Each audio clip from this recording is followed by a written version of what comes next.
Jadi runner up Piala AFF U23 Perjuangan Anak Asuh Sintayong, saudara. Ini patut diapresiasi. Berkaca pada penampilan di AFF U23, bagaimana kans timnas U23 di kualifikasi Piala Asia nanti? Sore ini kita bergabung dengan pengamat sepak bola Bung Wesley Hutagalung. Sore Bung Wesley. Selamat sore. Bung Wesley, dengan komposisi pemain yang seadanya kemarin, penampilan tim U23 semalam layak untuk diapresiasi? Kita harus apresiasi cara bermain, proses mereka berjuang itu menunjukkan tim ini ada wajah-wajah yang selalu berbeda diberikan oleh Sintayong. Sebelum final saya mengatakan saya menunggu kejutan apa yang diberikan Sintayong, dan kejutannya formasi line up kita berubah. Tidak ada Sananta, tidak ada Kelly Stroyer dari awal yang sebenarnya di semifinal itu tampil sangat baik dan mengejutkan. Dan sepertinya Sintayong memang sudah menebak ini pertandingan akan melewati proses perpanjangan waktu. Mungkin adu penalti yang tidak disangka, tapi mungkin ya nasib kita lah ya, dengan kondisi strategi line up yang dikejutkan oleh Sintayong. Vietnam juga tidak jelek-jelek amat, dan kita beruntung punya kiper Hernando luar biasa. Mungkin ada 6 atau 7 save yang bisa menyelamatkan kita sehingga kita terus mencapai babak adu penalti. Dan bermain selama 90 menit, 2 kali perpanjangan waktu, artinya ada menempuh hampir 2 jam ya, kurang lebih ya Bung Wesley ya. Itu memang benar-benar terkuras sekali ya, terlihat dari pemain timnas bersama dengan Vietnam. Memang keduanya ini memang mencurahkan seluruhnya all out begitu, selama 2 jam. Ya, kedua tim terlihat memang benar-benar terkuras energinya. Cuman yang tidak saya sangka adalah bagaimana Vietnam itu bisa bangkit di babak kedua dari tekanan Indonesia dan benar-benar mengancam pertahanan kita. Dan kondisi kita masuk ke final kan tidak dalam kondisi terbaik ya. Sejumlah pemain cedera, kita hanya punya stok sejumlah 15 sampai 18 pemain, dan 15 yang sempat menjadi 16 menjadi pemain starting line up di sebelumnya. Jadi kalaupun kita berharap Sintayong bisa memaksimalkan semua pemain, dia sudah mencoba 18 seluruh pemain untuk bermain, ada yang starter atau pengganti, tapi kejutan yang diberikan kepada kita menurut saya memang ada tim ini siap untuk masuk nanti di kualifikasi Piala Asia. Karena memang terlihat sekali ya kemarin itu beberapa kali juga menyerang Vietnam gitu ya Bung ya. Ya, dan kondisi kita dalam menyerang dengan formasi yang selalu mengejutkan bagi saya.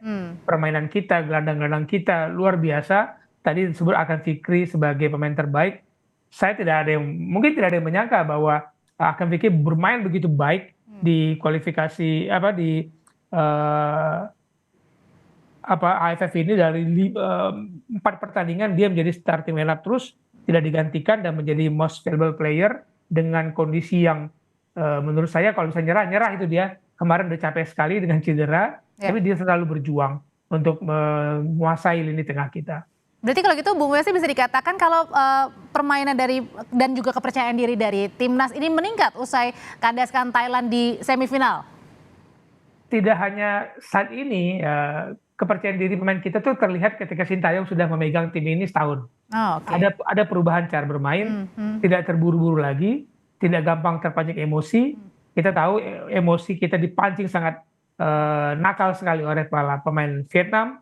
Bagaimana kemarin juga beberapa kali kartu kuning ya. Kemarin sebelum final saya katakan tim yang paling pintar memancing emosi pemain kita adalah Malaysia. Tapi sekarang adalah peran itu diambil oleh Vietnam, dan itu dibungkus dengan sangat baik oleh tim Sintayong dengan para staf pelatihnya, bahwa fokus saja bermain, tidak usah terpancing, karena pemain kita kalau sudah terpancing rusak semua. Strategi yang disiapkan, kualitas kemampuan individunya rusak semua. Dan kemarin kita bisa dibungkus dengan sangat baik, hanya ketidakkeberuntungan lah yang membuat kita tidak berhasil pada saat adu penalti. Iya. Oke, nah ini kan sebentar lagi kan jelang beberapa bulan lagi ya, tak sampai 6 bulan bahkan ya. Ini persiapan Piala Asia juga sudah menanti di depan. Nah, jelang Piala Asia atau kualifikasi Piala Asia, apa yang perlu disiapkan timnas, Bung Wesley? Iya, Turkmenistan, Cina, Taiwan sudah ada di hadapan kita. Di bulan September kita akan kualifikasi. Menurut saya bagaimana tim kita fokus lah mempersiapkan, kompetisi disiapkan untuk membangun tim nasional. Dan kalau kompetisi itu benar-benar diatur jadwalnya, para pemain sudah bisa dikatakan tidak ada pemain sepak bola yang tidak ingin memperkuat tim nasional. Jadi tumpuan kita, persiapkanlah liga ini untuk membantu tim nasional bermain dengan baik. Dan kalau kita berharap ada peningkatan kualitas, ada peningkatan prestasi, ya itu sudah disiapkan dengan sangat baik oleh Sintayong dan timnya. Tinggal bagaimana kita seluruh stakeholders ini membantu mengarahkan komposisi terbaik. Tidak ada lagi pro kontra, tidak ada lagi tarik-menarik kepentingan klub dan kepentingan tim nasional, karena ujung-ujungnya kita ingin merah putih, kita ingin Garuda yang berbicara mewakili Indonesia di dalam kancah sepak bola. Meskipun juga ini lawannya Taiwan dan juga Turkmenistan ya, Bung Wesley ya? Betul.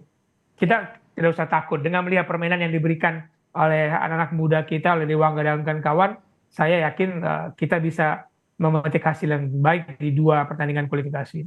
Oke, Coach Sintayong kan ini juga mempertahankan 60% pemainnya untuk kualifikasi Piala Dunia. Anda anggap ini sesuatu, atau Piala Asia ya maksud saya, ini menurut Anda sesuatu yang memang sudah pas pada porsinya mempertahankan 60% pemain? Bung Wesley? Masing-masing pelatih punya strategi dalam bentuk tim. Ya, Silakan. masing-masing punya strategi ya dalam bentuk tim. Bagi saya apapun yang dipersiapkan oleh Sintayong itu menunjukkan dia punya program jangka panjang. Jadi semua pemain muda yang disiapkan itu tidak sia-sia, bahkan mereka menjadi tulang punggung di klub masing-masing di Liga 1 saat ini. Pemain-pemain yang disiapkan Sintayong itu berjenjang, dan saya yakin pemain muda ini bukan sebuah kebetulan ada dalam pantauan Sintayong. Jadi saya yakin tim yang dibentuk Sintayong akan banyak berbicara ke depannya.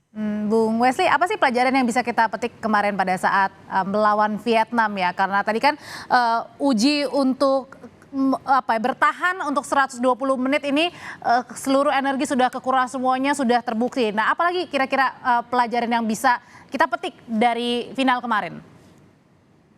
Fisik sudah bagus, gitu ya, konsentrasi sudah bagus, tinggal keberuntungan. Dan kalau memang kita mempersiapkan tim ini mau berpanjang-panjang pertandingan, kalau adu penalti pun kita harus mempunyai eksekutor-eksekutor yang handal. Kalau kita ingat sejarah di dunia itu ada Silaver, ada Rogerio Ceni, ada Jorge Campos, kiper-kiper yang bisa menjadi eksekutor penalti. Tapi kita juga harus mempersiapkan seluruh tim kita, tidak hanya pemain di tengah, tidak hanya pemain di lapangan tengah, kiper juga harus menjadi penentu eksekutor nanti di pertandingan-pertandingan yang seandainya membutuhkan eksekutor penalti. Mental, menurut saya mental adalah menjadi kunci bagi kita yang patut kita pelajari dari tim Sintayong.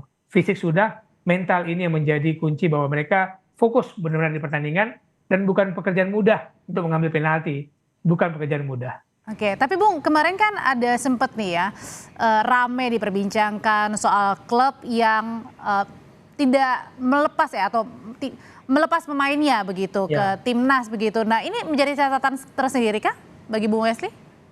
Itu dia yang saya katakan, karena kalau ke depan ketika pertandingan sudah menjadi jadwal yang ditentukan dan masuk kompetisi resmi FIFA Matchday, kalau yang ini kan tidak masuk dalam FIFA Matchday. Jadi kita harus juga membangun sebuah kepercayaan kalau klub membutuhkan pemainnya, kita juga harus membentuk tim-tim pelapis yang dibutuhkan untuk membantu tim nasional. Karena ini bukan laga yang bisa dikatakan laga resmi. Statusnya laga uji coba karena tidak masuk dalam kalender FIFA. Tapi kalau klub membentuk tim berlapis, dan Sintayong juga punya menurut saya pemandu bakat yang betul-betul bisa mencari tim pelapis A dan B, ada 2 lapis, ini harusnya tidak menjadi masalah. Karena toh semuanya ini adalah untuk Indonesia ya, untuk timnas Indonesia, jadi harusnya tidak ada seperti itu lagi gitu ya Bung ya? Iya betul, dan klub harus juga memberikan pemain-pemain pelapis yang seandainya pemain utamanya dibutuhkan dalam kompetisi resmi, ini ada pemain-pemain pelapis, dan pelapis itu yang harus dibangun dalam kompetisi berjenjang sejak usia dini. Oke, nah balik lagi Bung Wesley, kalau ini kan jadi tuan rumah tapi lawannya ada Taiwan dan juga Turkmenistan, kansnya untuk timnas Indonesia nanti? Selama kita percaya pada proses yang dibangun oleh Sintayong, kita percaya pilihan pemain Sintayong, dan kemudian para pemilik klub, para pelatih juga mempersiapkan pemain-pemain yang dipanggil untuk timnas dalam kondisi baik. Saya yakin 2 pertandingan ini bisa kita dapat petik hasil dengan maksimal.